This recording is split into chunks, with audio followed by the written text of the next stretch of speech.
Wow, is that a book? You do have books in the 24th century. Put down that remote and pick up that paperback. Welcome to a special supplemental edition of Reading Trek Podcast, a proud member of the Tricorder Transmissions Podcast Network. My name is Marty, Allee, and I am your host for this very special supplemental edition.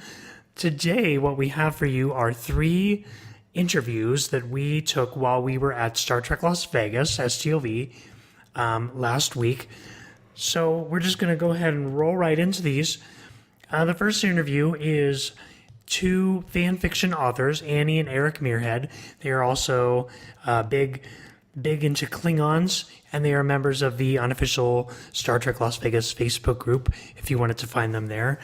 But Will was able to sit down and get a quick interview with them on their writing, their work, and what inspires them.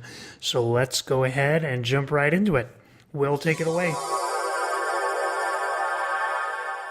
All right, this is Will Conlin with Reading Trek Podcast. I am joined today by Annie and Eric Muirhead of New Horizons.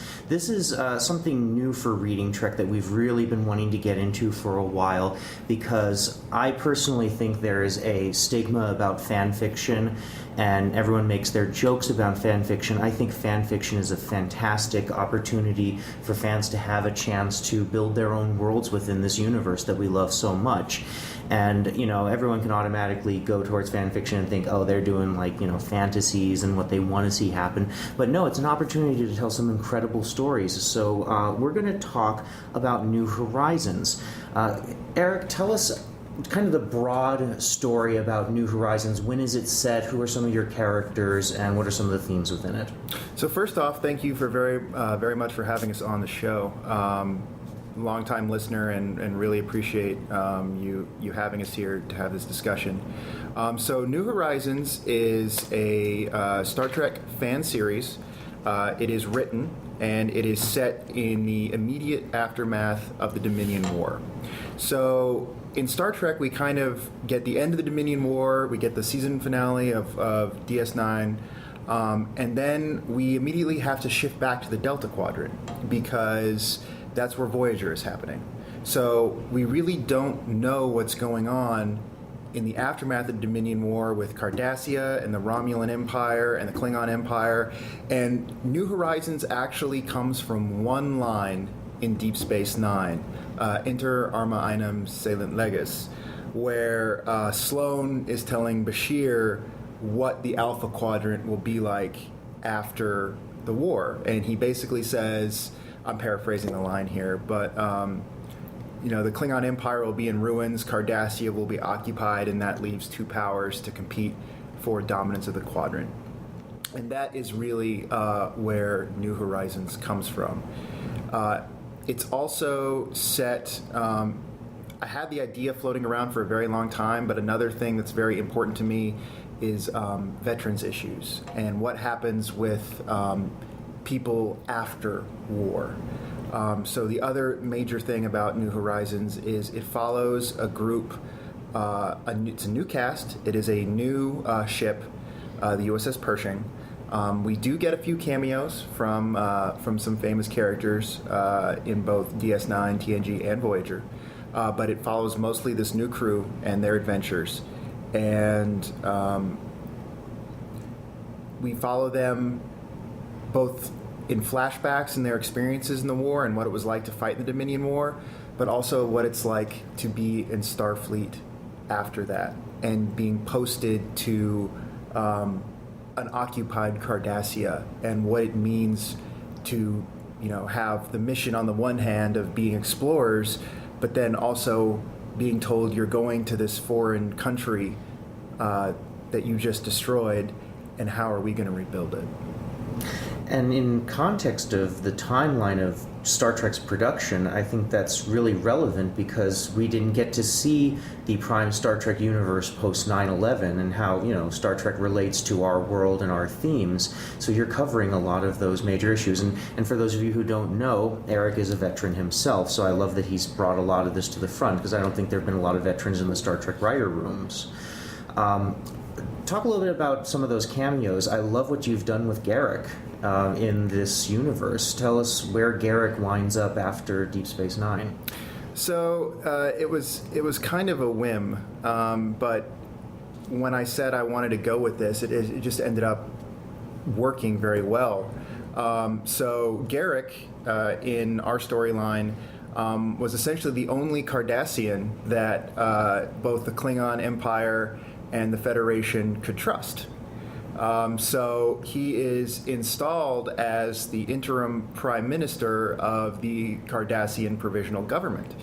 And it became so fun to write. Originally, it was just going to be a little one-shot because I needed the Cardassian prime minister, and I'm like, I could invent an original character, but it would be so much more fun to just have Garrick show up. First, I call him the Tinker Tailor Soldier Spy from DS9. The guy who can do everything. And for anyone out there who's ever written a story and can just see the character in their head as they write, what they say, what they do, it was just perfect because Garrick can do everything. So why can't Garrick be a politician? It was perfect, and it ended up becoming a reoccurring theme, and he ends up becoming the permanent prime minister of the Republic of Cardassia. And it's not too much of a spoiler. But what ends up happening is the Romulan Empire doesn't want to give up its hold on Cardassia. And so Cardassia ends up being split into two countries. And you have the Republic of Cardassia, which is allied with the Klingons and the Federation. And then you have the Cardassian state, which is essentially a puppet state of the Romulan Star Empire. And you, much like you had in the Cold War and in the Koreas, you have a demilitarized zone with the Federation Cardassian Klingon alliance on one side and the Romulan Cardassian alliance on the other side, and what it's like to be in occupied territory on the verge of war at all times. Now, in writing some of that, how did you use your experiences as a veteran and what you've seen to tell those stories? So the first thing that I use for these stories, believe it or not, is our own history.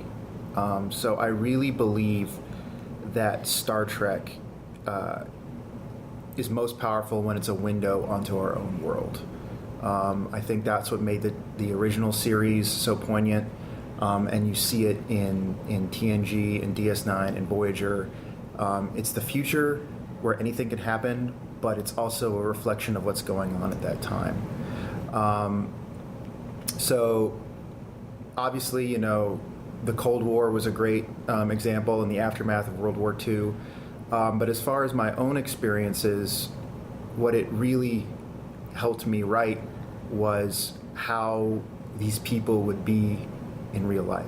I love the characters of Star Trek, but there are moments when they really just don't seem real. That's not how a military veteran would react in that situation. And our characters are a little bit gruffer than what you'd expect normal Star Trek characters to be. They're a little bit more. They can be jaded at times, but they still have that Federation Starfleet optimism. But what I hope comes through for the readers is what a small sense of what it's like to be part of a military family. Being a long way from home, being with new people, being under tremendous stress, but still being able to form a tight-knit family unit. Well, speaking of family, Annie, as a husband and wife team on this, tell me about your process. Well, Eric is primarily he's the idea man. He's the writer. I have the privilege of being his sounding board, though. So when he has an idea that he's not sure will work, he'll run it by me. If he has a conversation or a scene that's not quite working, he'll run it by me, and we'll figure out how we can make it the best it can be. And it's really a privilege to be able to do that. And I get to read his episodes before the rest of the world. I would hope so. Yes. It's also fun because his writing is so personal that of course I end up in it. And there are aspects of me that I see in his female characters, and I always have, even before he started writing New Horizons. And I love that because for me personally, it shows me a little bit, this is going to get a little sappy, but it shows me a little bit of how he sees me, which makes me more confident and happy and more in love with him, which is really sappy. Aw, shucks, ma'am. My favorite character that he writes is Laria, the Bajoran science officer. And I actually cosplayed her yesterday. Not that anybody would notice, but I was wearing the outfit that Laria wears when she goes to visit our moon. So I was Laria Goes to Luna. And Laria has some great storylines and some great interactions, especially with Colonel Kira. Excellent. When they visit Deep Space Nine. Excellent. For those of you who are listening to this later, we're actually recording this during Star Trek Las Vegas, so we're in the heart of Star Trek fandom right now. And there's been a lot of talk about what you've created here, and people are enjoying it. And talking about relevancy and what we're seeing with like Discovery, you have a prominent lesbian character in your series. Can you talk about developing her and putting her in there? Absolutely. So we have a couple, and not to brag or anything, but my story came out about a year before Discovery came out. So maybe we should get the credit for having the first homosexual relationship in Star Trek. But so our first officer, she starts out as the first officer, is Captain Annabeth Geist. She is a war veteran. And she was hand-selected to be part of Project Pershing. And to give like a quick little background on the show, so the war is not going well, and this is contemporaneous with about DS9 Season 7. So the war is not going well, and we learn this in a flashback, that Starfleet decides to build a capital ship, a ship that can challenge the brunt of the Dominion Navy and break through. So they basically throw out all the ideas of exploration. They think the Defiant is too weak. They're like, it's too small a ship, it's a gunboat, it's a destroyer. We don't want a tiny upgun ship. We want a capital battle starship. And so they build this ship and they hand select the crew from a roster of veterans that are the most qualified.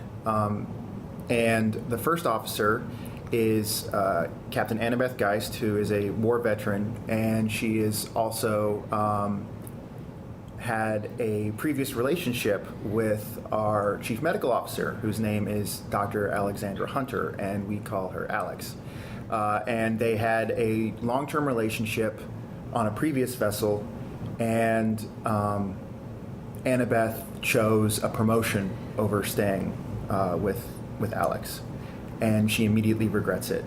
And they just happen to be stationed together again on the Pershing. And basically, one of the major scenes in the pilot is Annabeth having to apologize to Alex and say, "I want you back, and I made the greatest mistake of my life." And the most important thing to me when writing that scene is not that these were two women having this conversation, it's that these were two people having this conversation. Yes. And that has colored their entire relationship throughout the series, which is, I don't even really think of them as lesbians when I write them. It doesn't cross my mind. This is two married people having to navigate career, family, and love together, and I really love that, and showing how they can have a very demanding career, but also be in a loving relationship and eventually a loving marriage was one of the most rewarding things about writing this. And I like that you said pilot, you said, you structure it as seasons and episodes, just like you're watching Star Trek, which I think is something that's lacking in a lot of Star Trek literature. We know TV series, and that's how we first got Star Trek, so I think it's smart that you do it that way. You're not a professionally trained writer. You just kind of went into this. What have you learned about writing along the way? What are some of the things that have expanded your horizons? The first thing that I have learned about writing is that it is very, very hard. It is not a I have a cool idea in my head and magically it appears on a piece of paper or the screen in front of me. Annie can probably talk to you about my crazy process, but from the very beginning, before I came up with this idea in 2008, and I did not start writing until 2015. The main reason for that was I wanted to know how the entire series would look before I started writing. I needed the arc, because you don't want to grope for an arc when there's not one. That's how stories fizzle out, and that's how the reader gets lost. So New Horizons takes place in a very specific time frame. It's from the end of the war until just before Star Trek Nemesis. And so that is our time frame. We are not going to go beyond that. We are not going to go before that except in flashback. This is our block. And so I wanted to not only show what these characters are doing, but I wanted to show what was happening in the Star Trek universe. Because I know I personally love Star Trek Nemesis. I have very controversial opinions about the movies. I think it was a great idea. I love the idea of this former great power in the galaxy suddenly being taken over by a completely different group, and what does that mean? And so we are going to show how the Romulan Empire goes from being one of the victorious powers of the Dominion War to being taken over basically by a National Guard general in the form of Shinzon. And I really wanted to give Shinzon and Vikruk, who is the Viceroy, their background and how they got into those positions. And we're actually writing season 7 right now, which is going to be our last season. But it's really fun to give Shinzon and Vikruk their voice as well. And with the writing, it's just, you gotta create characters that write themselves. And that is a lot of work. But once you actually make them people and you know what makes them tick, you know their background, you know how they interact, you know where they come from, it's like sitting in a room watching two people talk, and you just try to dictate what they're saying. Do you have a plan for another series after this? Not right now. I have not ruled it out, but this is kind of I would like to think that this is kind of my Star Trek swan song. I'm still going to love Star Trek. I'm still going to watch Star Trek. I'm still going to read Star Trek. I'm still going to hopefully come to the conventions in the future. But this crew is, and I refer to them as my crew, it's kind of funny. This crew is who I think of when I think of my own personal little Star Trek. And I'd love to do some original work after this. Maybe come up with something that's not Star Trek, so that maybe I can actually, get published. But CBS, if you're looking for another writer out there, I'd throw my hat into the ring. But I think I'm going to let Star Trek writing rest for a while. But keep following me. It might get something original after New Horizons ends. Nice. Annie, what is some of the reactions from the fans that you've experienced since this started? It's been a lot of fun, especially watching him moderate our USS Pershing Facebook page, because it's a lot of space history, a lot of veterans issues. So he's connected to a fair amount of veterans through this story. And also just wearing the Pershing t-shirts and getting which you are modeling right now. I am wearing one right now. There was even one time we were wearing that out in public, not in a Star Trek context, and somebody asked Eric, "What kind of ship is the Pershing?" To which he replied, "Oh, it's a battleship." Oh, that's what I thought. So, I like the shirts are cool. The shirts are cool. It's been a lot of fun talking to people about this vision of the universe, because it is a period of time that we don't get a chance to see.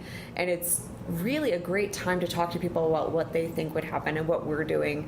Eric, he's done most of the fan interaction. That's mostly his responsibility. But we're starting to get more fan reactions than we used to. It is fun being at this convention and actually running into people who are familiar with the stories, familiar with the work that we're doing. And it's been very positive. Last year, we had the honor of handing USS Pershing T-shirts to Ira Stephen Bear and Aaron Eisenberg. Nice. Nice. And especially getting to talk to Aaron Eisenberg about veterans issues, since that was one of Nogg's greatest plot lines on Deep Space Nine, and the fact that we're carrying that forward into this series and dealing with those even more. Characters on the Pershing go through, one of them starts the series already dealing with PTSD, and then the captain, Daniel Tigranian, goes through certain encounters over the course of the first few seasons that he has to deal with and process, and he has to suck it up and seek help. He has to get over, have the courage to ask for help in that situation. So it's really a lot of fun to talk about these serious issues through Star Trek. I absolutely love what you guys are doing. So how can people find these stories and read the 7 seasons? So we have a couple of options. The easiest way to get a hold of us is through our Facebook page, which is the USS Pershing Officers Club. You type that in, and it's the first thing that comes up. You can tell very, very quickly because our picture is the blackjack cards and the USS Pershing logo. We post all the links to our stories there, and we post all of our content there. That's the easiest way to get a hold of us. You can also find us at our hosting site, which is Ad Astra Fanfic.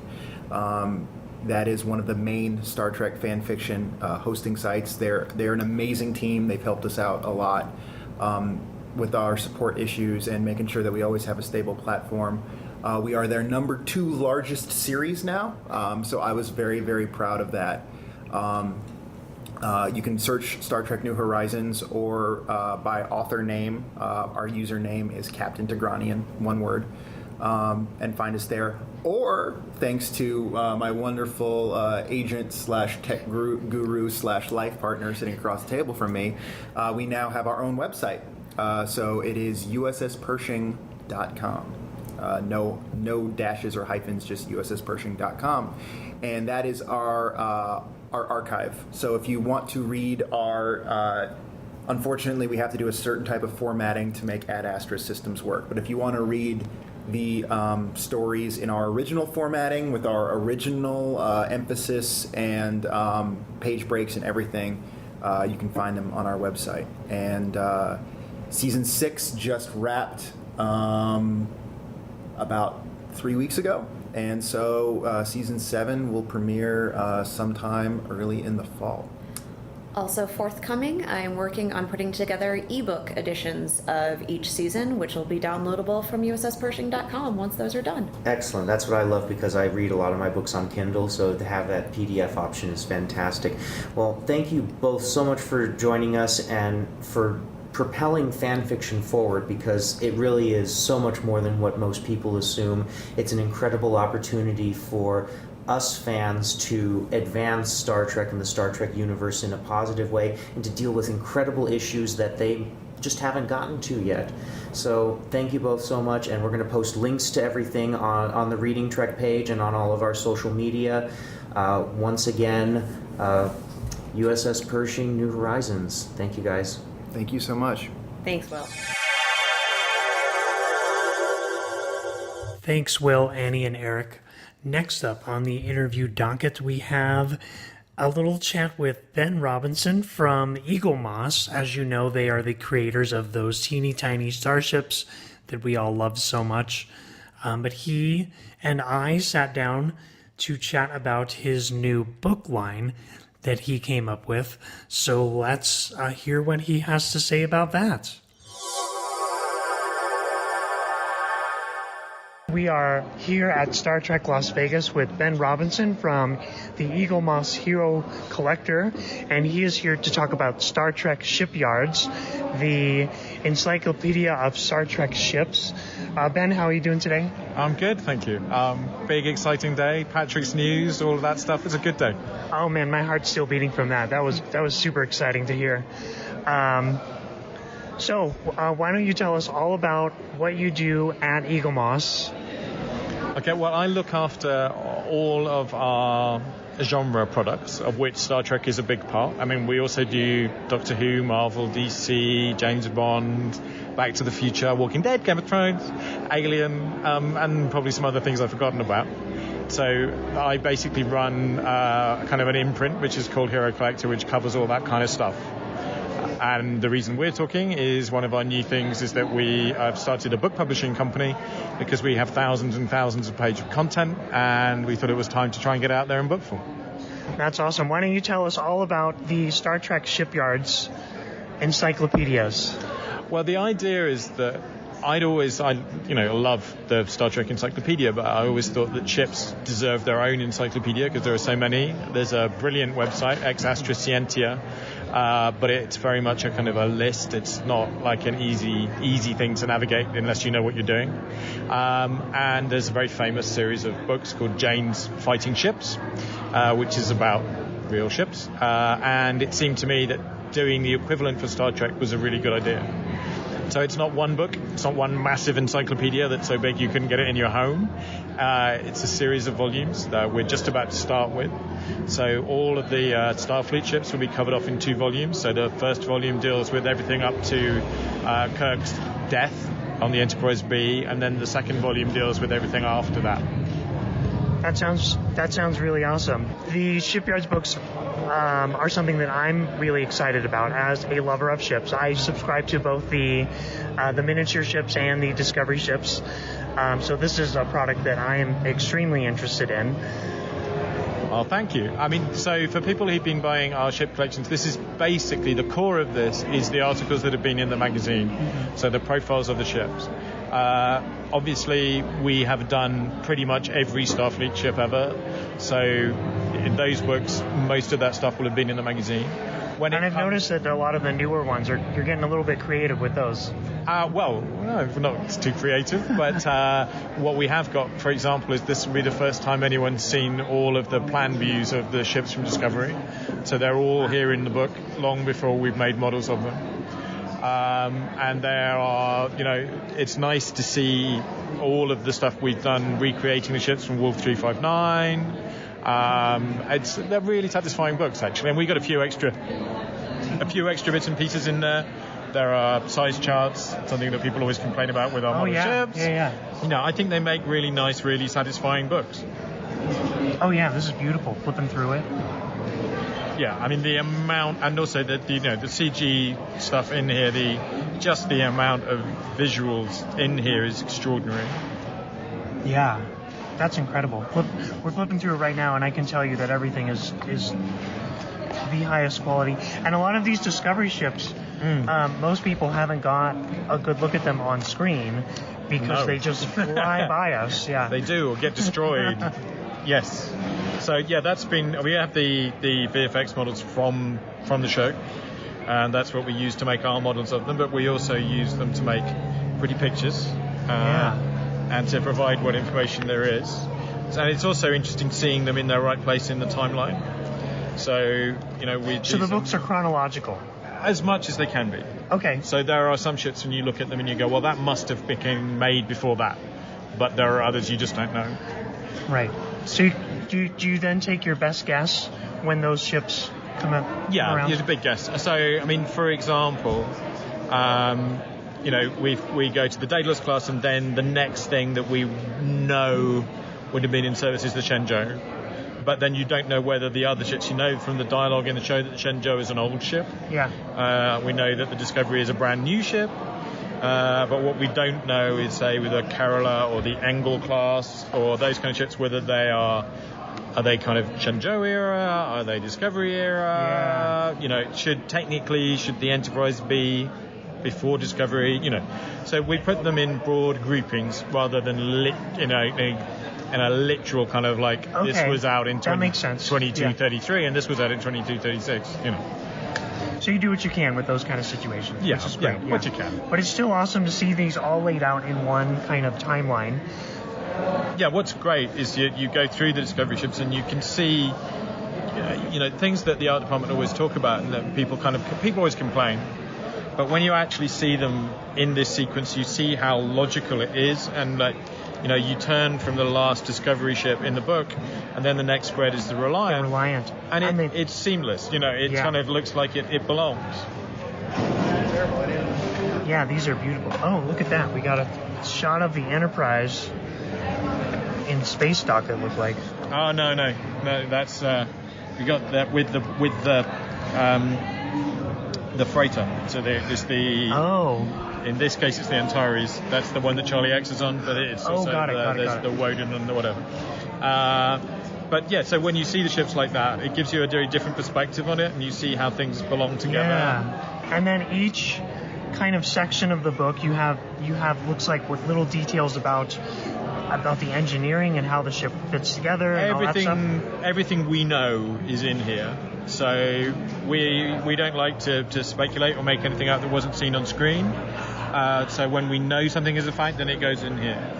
Awesome. So obviously on something like the Enterprise we know a lot more than is in here. So what constitutes a fact? Is it something that's said on screen by a character? Seen on screen, referred to on screen, or in an official reference work. So, the TNG technical manual is generally regarded as canon. Okay, awesome.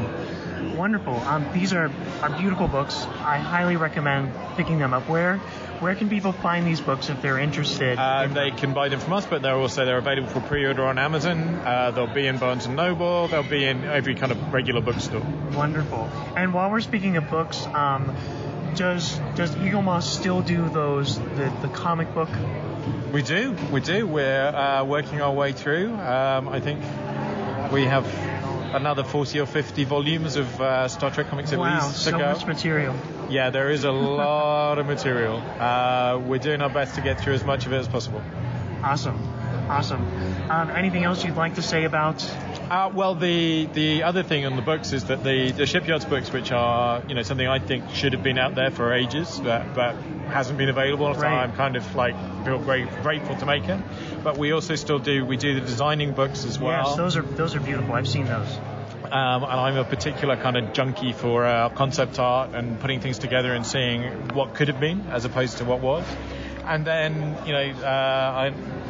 some people may remember or know about the Star Trek Fact Files, which was a massive reference work that I worked on.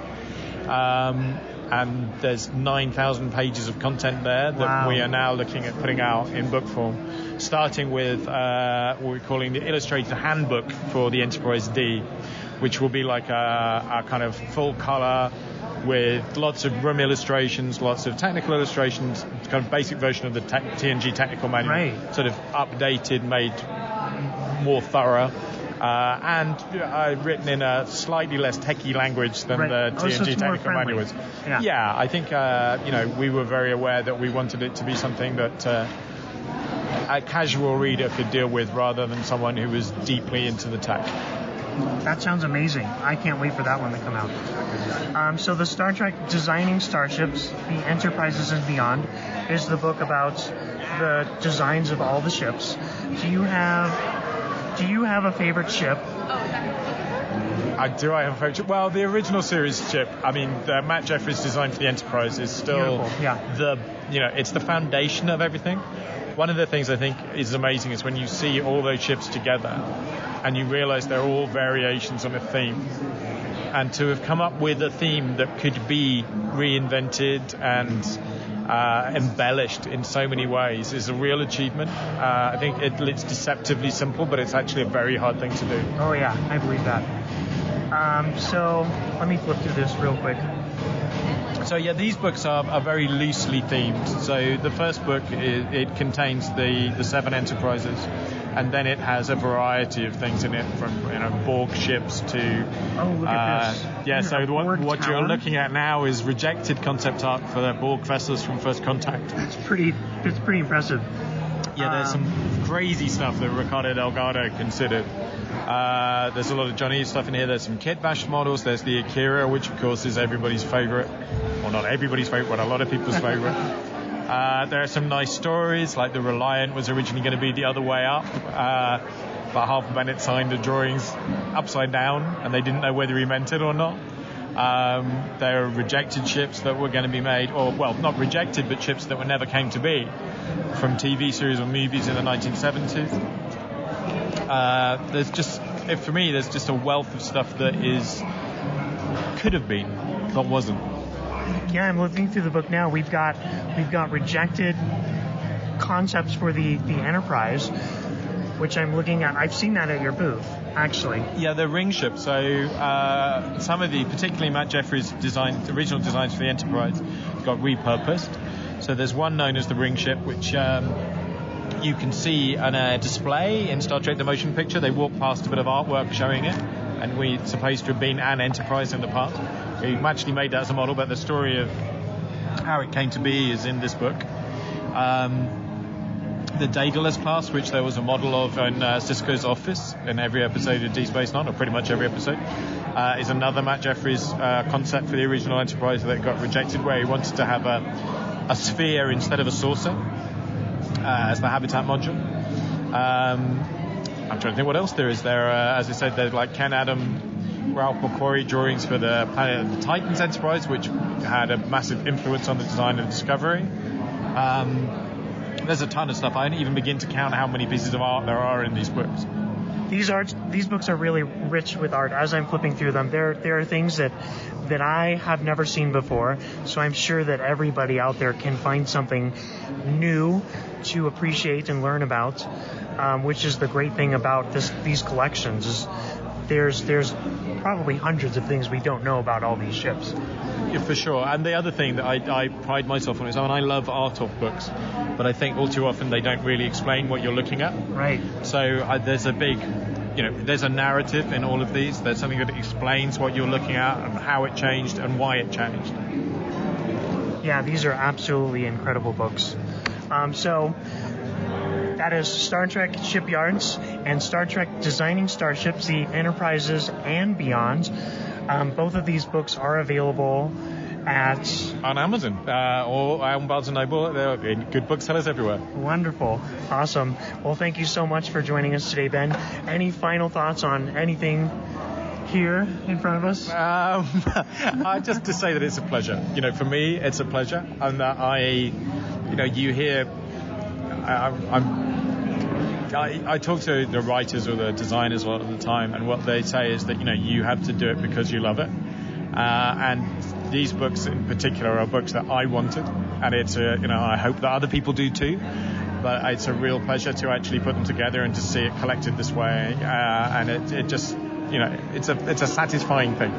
Absolutely. And I consider these to be must-haves for any fan of the starships.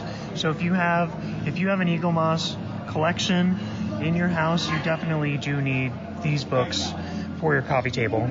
Yeah, or even if you don't. I think that's even if you don't. Not everybody needs the models, but I think the books are much easier to accommodate. I know I have to build extra shelves in my house now for all those models that we've got going on. Yeah, I should have bought chairs in IKEA. It's definitely a pleasure to see so many people going to so much trouble. It's great. It's a great thing to see. Well, thank you so much, Ben, for joining us today. Enjoy the rest of your con. Thank you. Live long and prosper. I will. You too. Thank you. And thank you to Ben Robinson for telling us all about those wonderful coffee table books. Next up, Shashank Avvaru actually is excited about this one, our host from Polytrex. He was able to sit down with artist J.K. Woodward from IDW Publishing, known for such comics as Mirror Broken, that series. He sat down with him for a very long interview. For this show, we're actually going to be dropping you in around the 36-minute mark. But if you would like to hear the full interview, you can find the full interview on our Patreon page, patreon.com/the-tricorder-transmissions. It only takes $1 to gain access to all of the exclusive content you find there. So you can find the full interview there. But again, we'll be dropping you in at about the 36-minute mark. So let's go ahead and join that discussion. Here's the thing I want to talk about, sitting on these forever, is I met Harlan Ellison, and I was so scared to death to meet him. He became my best friend by the end of this book. Yeah. In the 7 months. Oh, nice. He was the one guy that I could talk to. I would be working and like nobody gives a about my art. Like, not even my own mother. You know, like when you work in comics, nobody cares. You know, but I knew Harlan did. Yeah. And when we went out to dinner, usually when I go out to dinner with my wife, she'll talk about, I don't know, boring normal Right. Like I want to talk about art, but I never, I never get to talk about that. And people always kind of defer to her. Harlan didn't do that. Right. Harlan wanted to talk to me. He wanted to talk about art. And I'm like, for the first time in my life, I was like, I have somebody understands, Yeah. you know. And that's kind of what broke my heart when he died. Like the day he died, the day I found out, I was like, I was going to call him for like the last 2 months. I was like, I kept putting it off. I didn't want to bother him. Yeah. Because I know he had his second stroke. Aw. And I didn't want to and I was like, you know what? Today I'm going to call him. And while I was actually dialing, I got a call from Scott Tipton. Harlan's dead. Oh, no. Yeah. And I was like, yeah. That's the saddest story I've It ever. broke my heart. Yeah. You know, I'm not going to. I'm so I sorry. don't want to talk about it. Okay. Well, no, it's okay. I actually did a panel with everybody at San Diego Comic Con, and don't run away from this. Let me Okay. get emotional. Yeah. Emotions are perfectly Yeah. healthy. I told you It's everything's fine, on the yeah. table. Right. Yeah. I'm giving So- it up. Yeah, man. Did you notice anything different with Harlan from the other writers you'd worked with, apart from the obvious interest to your art? Well, yeah, definitely. Harlan only cared about that. Harlan lived his work. Yeah. And I've worked with a lot of writers, and it almost seems like a hobby. Yeah. I met Harlan, and he just wanted to, he just, it was all about work. Yeah. And I loved it. You know, that's kind of when I first went to his house, the first thing he did was like, hey, look around, walk around. And I had seen that, have you seen that, the Dreams of Sharp Teeth No. documentary? Okay. Everybody in the sound of my voice, watch that. Yeah. It's great. Yeah. So I went to his house, and if it's kind of hard to describe, but he was in the living room with his wife, and he was like, "Yeah, go look around." So I'm walking around. I'm seeing Avengers covers from the '60s hanging on his wall, like collectible stuff, and then I saw this little Hobbit door, like this little 3-foot door, Yeah. and I crawled in there. And there was like this big billiard room, and like I saw his desk, his famous desk where he had a typewriter where he worked. I went up there, and I'm like, I can't. And the whole time I'm going like, is this okay? Yeah. But he told me it was okay, so like and then all of a sudden I push this wall, and I'm like in a secret room. Oh, wow. Yeah, like near his typewriter, and it's all his short stories, every book. It's like Bruce Wayne going to the Batcave. Yeah, exactly. Yeah. I pulled the Shakespeare thing and pushed the button. But he has like several rooms like that. Like That's I really did cool. not. Yeah. Just all his short stories and. Man. So, well, was there any difference in the writing style, or you said the Tippins wrote it for him? But did you consult him at all about the script? Did you say, hey, can I do this? Can I not do this? Okay, so it started with the Tiptons. Yeah. They had to spread this out to 5 issues and Right. make it work as a comic. But mostly I worked with Harlan. Like I would talk to him. Yeah. Because like he's my new dad. Right. You know, it's Yeah. like when I met him and we really connected, and I wanted to talk to him all the time. So I would call him every day and what'd you think of this? What'd you think of that? And at one point, me and my wife went out with him and his wife. We went out to dinner, and we came back, and we were looking at some of the pages, we were talking business, and he was said that character Trooper that's in the script, I always wanted to be that character. I wrote that for myself. And I'm like, well, let's do this. And I started taking pictures of him, like, do this face. I'm taking all these like pictures and like I put them in the book, and I took some wrinkle. I de-aged him, Right. Because the character was supposed to be like 40 or something. Later, when the book came out, if you look at the foreword, Right. read that. Yeah. I bawled my eyes out when I read it. Mm-hmm. That was before he died. Yeah. He told that story. He wrote that afterward, and he said like it meant the world to him. Mm-hmm. And I had no idea who he really was until he wrote that. He says it so eloquently, and I had no idea. He tells the story of that night, and I had no idea how much that meant to him. And I found out later. Is that why you think this is your favorite project and the most meaningful thing you've done? Is that you connected so personally to him? Yeah. I definitely think that. I mean, I met a man that I've kind of like. It's kind of like meeting Tolkien, or Right. like Right. the first book you read was one of them was Harlan Ellison, Right. and like I met Harlan Ellison, and now he's gonna work with me, and then and he likes me. Yeah.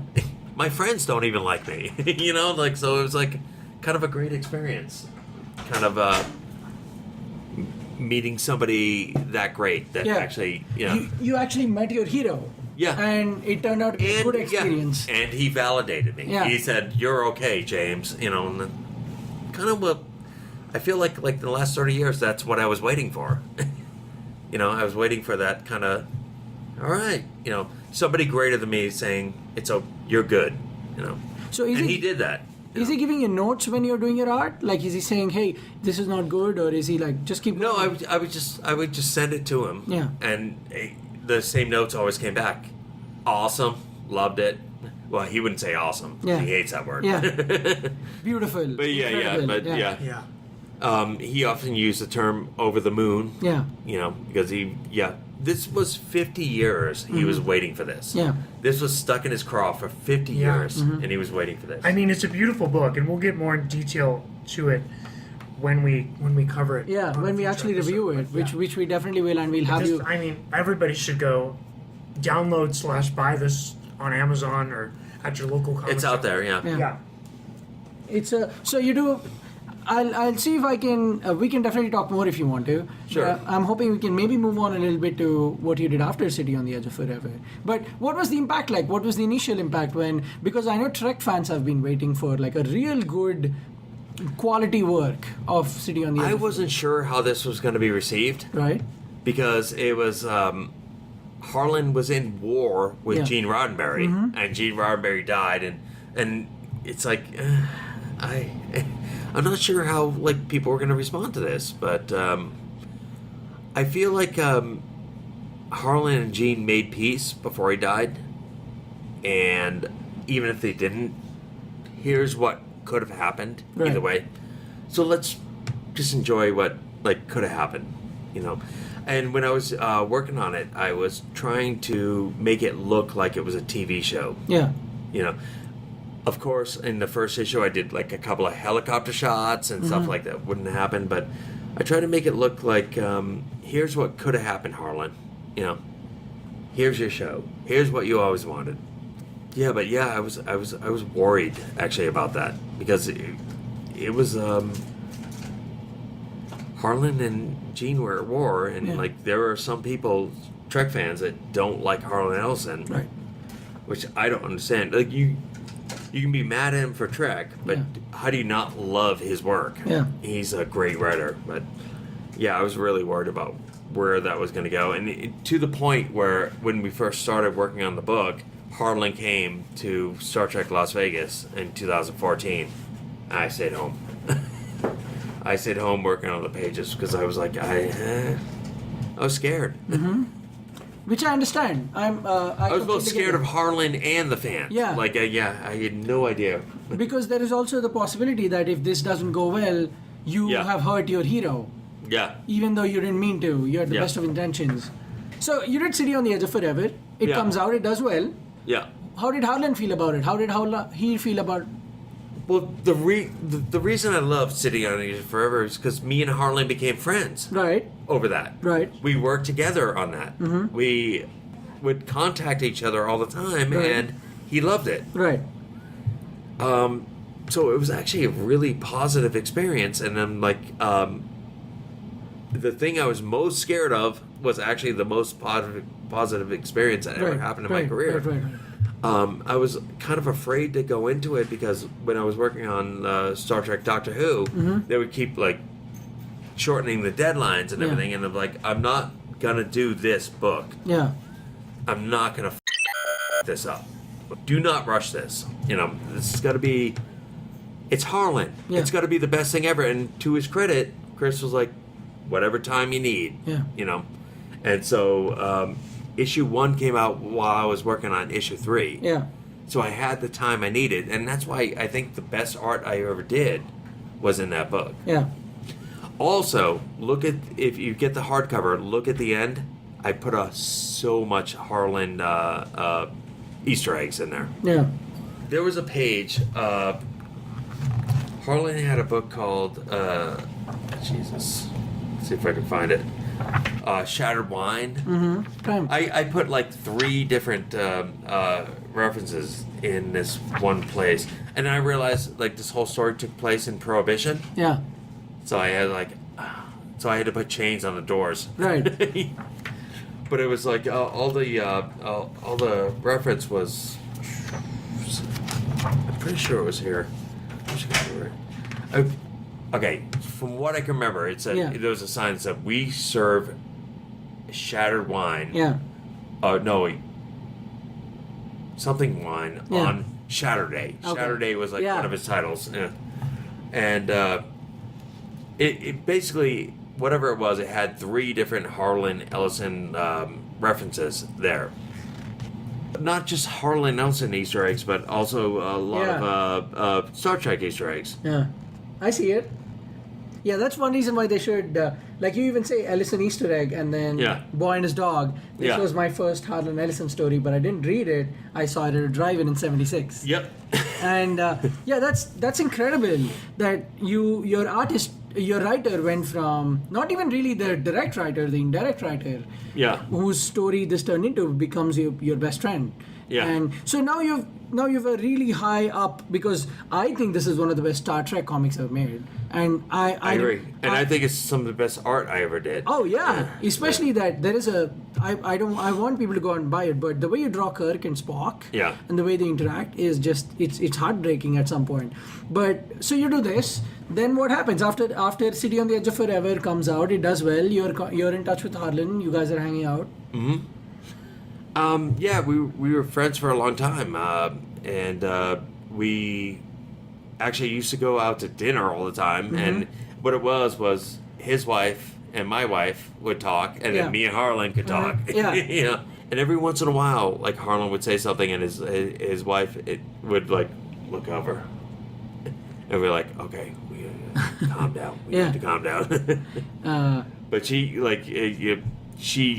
was doing the same thing my wife was doing for me, making us presentable. Yeah. Because otherwise, we without these women, we if I'm not wrong, City on the Edge of Forever then directly connects to your product style guide at CBS, right? That's the next Star Trek thing you did at CBS? That was the apart next thing, from some of the covers. It doesn't connect, but that was the next thing I did. Okay. Yeah. And it was, they wanted a Mirror Universe kind of product style guide. So what's a product style guide for our listeners? Okay, so basically you create a bunch of images and you create different colors, and so for licensees, this is your rule book. This is what you have to do. You have to use these image or these colors, or So it's basically a book for people that want to pay CBS to make products and make money. Yeah.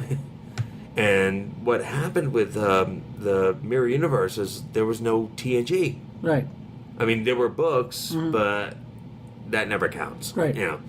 So we had to come up with a look for the characters, and they wanted something photorealistic, so they tapped me for that.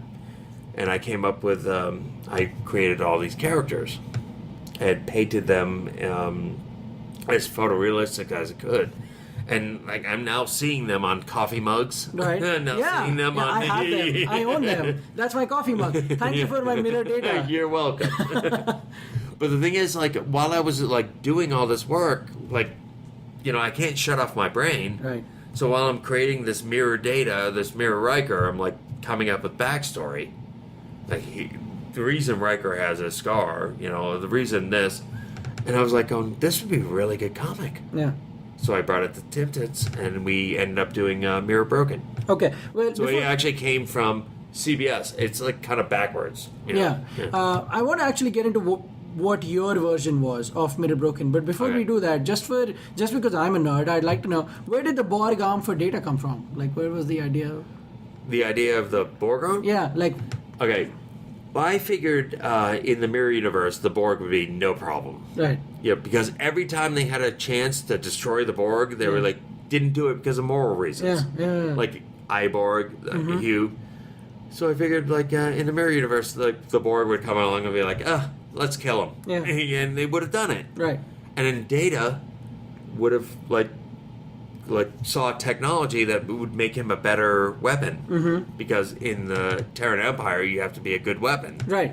And so he would, like, reprogram these nanites and, and become a better weapon. And that's why we have a Borg Data. And we actually talked about that in the Loot Crate. Yeah. Have you read that? Oh yeah, I actually got it signed by you. That's one of my that was my favorite Star Trek comic of that year. You did the cover for that. Yeah. I still maintain one of the best Star Trek covers. You did a psychological breakdown, like a de-evolution and an From evolution schematics of, to of like, Data Space. Yeah. I know your friend owns it, the original art. I'm very jealous of him, and I will be stealing it from him. But so you did the product style guide that turned into a comic book with the Tiptons. But before that happens, there is discussion about how it happens with the Tiptons. So what was your version before you went? Like, what were you wanting the book to be? Well, okay, so first, I'm not a writer. Yeah. So it's not my purview to say this, but what I wanted to do with it is I wanted it to be about kind of what we're going through here in America, because that's what Star Trek does best. Right. It reflects the world we're living in. And so I had ideas about maybe Spock was the Emperor. Okay. Based on the mirror where he got the power, and he somehow got taken out of power, and some fascists took over. So Spock was a reformist, and now try to imagine this: a reformist was there for 4 years, and then like a psychopath takes over. What? No. All right, try to imagine that. Okay. Try to imagine that. I know it's hard to imagine. It's a stretch, but I'm going to try, JK. I'm going to try. Yeah. So I really wanted to like touch upon that, because I figured they were talking about Deep Space Nine, like how the Terran Empire was like destroyed. Right. And I didn't like the fact that it was destroyed because Spock was reforming. Right. I wanted it to be because somebody took over. Yeah. And fought too many battles on too many fronts. Right. And then got defeated. Yeah. Because I don't like the idea that reform makes you weak. I don't think reform makes you weak. No. It makes you stronger. It makes you stronger. Right. Yeah. Because people in a free country back you up. Yeah. You know what I mean? Like what America used to be, or what it's supposed to be. So the idea like reform making you weaker, it didn't sit right with me. Yeah. So the story I wanted to tell was Spock got like pushed out. Yeah. And the Terran Empire was strong. Yeah. But didn't have every planetary system because they gave him a choice. Right. You want to be with us or not? And like somebody came along and said like, let's take these territories over again. And so I really wanted to tell that story and actually talk about the resistance that would happen from that. Yeah. Like what's Spock doing? Yeah. And the closest I got was in Through the Mirror. Yeah. I had like the hippie Spock with the long hair, but I really wanted it to be more than that. And so how, in your version, how do the TNG characters interact? Do they team up with Spock or? Well, in my version of Through the Mirror, Spock was supposed to tell a long story. I wanted that to be like 2 issues. Yeah. I wanted him to tell a story about how he got kind of pushed off the throne, and how somebody else came in and like fought too many wars on too many fronts, and that's what weakened the empire. I wanted to tell that story in that issue. Yeah. But instead, it got reduced to one line, and it was the right idea at the wrong time, or whatever his line was. But I was like, we already did that with Sitting on the Edge of Forever. Right. That I wanted to tell a different story. Yeah. I really wish we could have, but what we ended up with is still pretty good. I think it's one of the best. I actually, I'm happy with it. Yeah. But yeah. So how much? Now you have Mirror Broken. So do you and the Tiptons go pitch it together?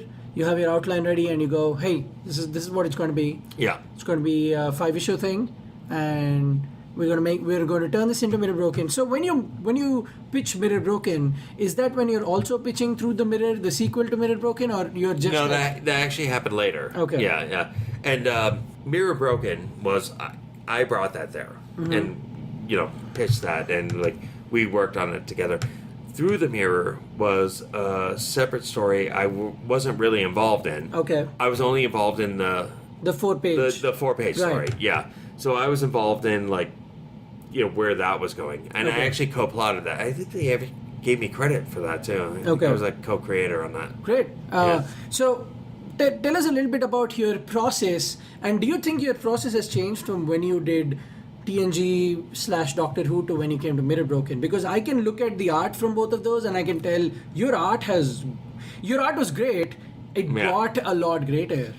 Yeah. But what happened was I was really rushed at the crossover. Okay. Yeah, I was, and I got to a point where I was like, I don't care if I ever get hired again. I'm going to take as long as it takes to do this. Yeah, because it's yours. Yeah. And that's where it started with Harlan Ellison, because I was like, I don't care what IDW thinks. Yeah. I care what Harlan thinks. Yeah. And so I spent as much time, and then like when I looked at my work, I'm like, oh, I need to do more of this. And I'm not sure if that was a wise move or not, but yeah, I take a little more time now. Which like, forget the time, the quality of the pages. If people ever were to rank the Star Trek comics, I told you this before, it's hard that they make a decent Star Trek comic. It's near impossible that it's good. What you did is books that will be, they're like the Justice and the Stan Lee stuff from Marvel and DC, is because you really did something new and different, and part of it was because I hope so. Yeah. I hope that's true. Yeah. I mean, like I really I want nothing more than Star Trek comics to kind of rise to the level of Avengers or Justice League. I mean, and unfortunately, I was telling somebody today, like at Star Trek conventions, the comic guys are on the low end of the totem pole. At comic conventions, at Star Trek conventions, comic guys are low, and at comic conventions, same thing. Yeah. So it kind of makes me nuts. I think like if you're that into Star Trek, you should be reading comics. Yeah, they're the great stories that are being told. And also, if you're that into comics, you should be reading Star Trek. Right, because they're great comics. Yeah. It's and the work that you're doing, people ask for, hey, where is my Alex Ross art? Like regular comic book fans, look at what J.K. Woodward is doing. Like that's painted art. Like I'm low rent Alex. I'm not low rent Alex No, Ross. I say you're a more prolific Alex, because Alex did Kingdom Come, then he did Justice, and then he just stuck to doing covers and an issue here and there. But you took it all the way with painted art. So you're now at Mirror Broken. So issue 1 comes out, right? Or your free comic book day issue comes out. If I'm not wrong, that was July 2017. Yeah. And July 2017, your book comes out. I remember how that blew up in the community. People were like, "What? Picard has a beard now and he has muscles? What is going on?" It was that cover. Yeah. That cover. People went nuts over that cover because it looked like a Harlequin romance cover. Yeah. He was like really hot Troy and like muscly Picard. Yeah. It really looked like a romance novel. Yeah. Yeah, but people loved it. You think that's still your... So number 0 comes out, then number 1 comes out. Did that sell significantly more than the crossover, or do you get the numbers at all? Obviously, 0 was free. Yeah, because it was free. Right. Yeah, so I think it was like 500,000. Yeah. Like and you never get that kind of numbers with Right. like sales. But, Yeah. but it did open a doorway. Yeah. And I think Mirror Broken did really well because of that. Mm-hmm. And we were supposed to do a Aliens versus Star Trek. What? And we actually advertised that. And the free comic book day was supposed to be the first 12 pages. No way. And all of a sudden, Fox went like, nope. And they cut out. And that's the reason we got My Mirror Universe. Wow. Because I think if that didn't happen, if that didn't fall through, they would not have done the Mirror Universe. Because we had no idea it would be so good. I did. I loved it. I thought it was great, but I love a lot of Star Trek stuff that doesn't sell. Yeah. So I wasn't sure it was going to work, but I was pushing the whole Mirror Universe. Yeah.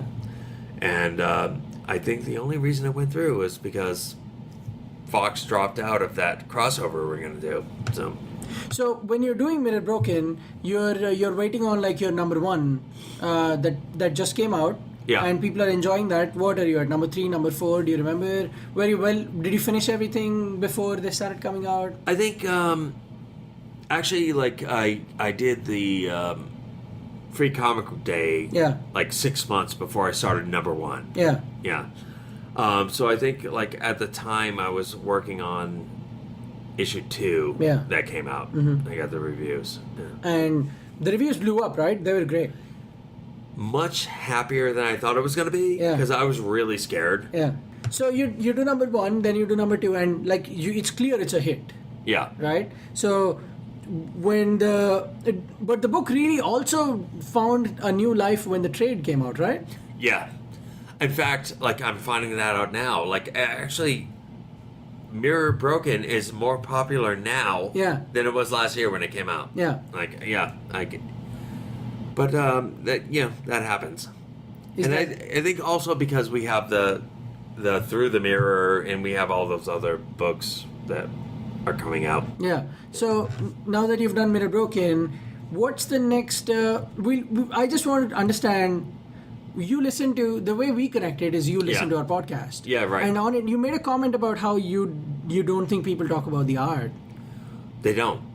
I don't think people appreciate the art. I think they will look at the character and go that's not my Batman, or they're more obsessed with the character than they are about the thing that makes art great, the lighting, the color, the thing makes it fascinating. It's kind of hypocritical too, because they say they don't like your art, then they go out and buy your T-shirts and your mugs, which is no words. It's all your art. Yeah. So I don't know where that comes from. That's weird to me. One of the push at ReadingTrek is we talk about comics because they're just as good. Well, I mean that's all right. So for those listening, you came over and started talking to me, and then I realized oh my God, you're that guy from that podcast, and you guys were saying things that were important. Yeah. What's your favorite panel, and why is it your favorite panel? Yeah. And and it's. When you read a comic, you should feel like you're walking into a museum. And you should look at that art on the wall, and you should let it sink in. Yeah. You should let it, I don't know, drill into you. Yeah. Let it happen. Yeah. And I don't think people do that anymore. I think they look at the art and go they say things like, Batman doesn't look like that, or his chest emblem is too small, or, they kind of... what's the word I'm looking for? It's kind of like they feel like they're entitled to it. They feel privileged because this is everywhere. So they take it for granted. They're also missing the point. Yeah, they're missing the point. The scene where Batman's on the roof is cool because the lighting, or it's supposed to be a mood. Right. Stop thinking about Batman. Start thinking about what that looks like. Yeah. Imagine being in the Lower East Side of New York City or Gotham City. Yeah, which is obviously New York. Yeah. Having lived there for 4 years, I know. Yeah. But yeah, like get in the mood, like let it happen, you know. And people like focus on like Superman's emblem's too big. Like that's like the minutia, right? Yeah, You're that's missing minutia. Yeah. It's like complaining about being hot while watching the most beautiful sunset. Right. Like so. Exactly. We talked a good bit about Mirror Broken, and I know you can't tell us a whole lot, but you've been doing the variant covers for Terra Incognita, so that's what your work. That's your current stuff that's coming out right now. Sure. Yeah. But what's happening in the future? Can you tell us anything? Yes, I would love to. I'm doing something for I don't know if you heard of the Dirk Wood. He's doing a full bleed. Mm-hmm. It comes out every quarter. It's a hardcover, and it's kind of like very much like heavy metal. Yeah. Except it has some like prose and it has some like, you know, I saw the first issue and like, I want to be involved. Yeah. So I've actually sent a lot of artwork from back in the 90s, like my old canvas paintings from the Hollywood days. Yeah. And I actually did, I called it a now and then. And I like, revisited like the old paintings and redid it. Mm-hmm. And so that might be in the third issue. But I'm also doing something called Nebulon. Mm-hmm. And it's a story that me and my best friend, when we were little kids, we used to go to the public library because they couldn't kick you out of there. Right. And it would get us out of home. Yeah. And that's where we would work on our comics. We would like, one day we're going to be Stan Lee or Jack Kirby. And we would like sit there and work on a comic. And I'm telling that story, but I'm putting a horror angle to it. So what happens is they accidentally summon a demon because somebody puts the wrong book. Yeah. But the great thing is I'm bringing back this character I invented when I was 11. And it's going to be called Nebulon. So I don't want to give too much away, but like, you know, half of it is going to be a comic book and the other half is going to be the story. Okay. Now, are you writing this yourself or? I plotted it myself, but I'm writing it with Jared Menendez. Okay. Who has done stuff in issue 1 Nice. or volume 1 of yeah. Well, from what I've heard of it, I'm already over the moon about it. So Have you seen the pages? No. Did I show you? No. Okay. I would love to come by and watch them. Yeah, after we're done, I'll show you the pages. Great. Tell me. Let me ask you some Star Trek questions. Who's your favorite Star Trek character? Probably Picard. I like Picard because he's what I want to be. Yeah. He's the guy I want to be. Yeah. Okay, let me tell you the story of Hurricane Sandy. Tell me. Okay. To be honest, I wanted to bring it up, but I didn't know if I would be... No, it's okay. Yeah. So what happened was we had moved from Queens to Long Beach. Right. And Hurricane Sandy wiped us out. Yeah. So we're sitting around, and my wife's going like, I think we're going to be okay. And I'm looking out the window, and I'm seeing a water line. Right. I'm like, we're underwater right now. We have to get out of here. And like I'm hearing, psh, it's coming through, water's coming through the window, and like within 5 minutes later, we're filled with water, and the couch is floating, and the cat's jumping from furniture to furniture, and we're like freaking out. And that's when I went and grabbed first thing I did, grabbed my pages, put them up high. Right. Because I was working on Star Trek Doctor Who. And the second thing I did was like grab my cat. Right. And then I thought, I should probably look at my wife. Yeah. But I came in the kitchen, she's like grabbing beers out of the fridge. She's like, I'm like, what are you doing? She's like, we have to have beers.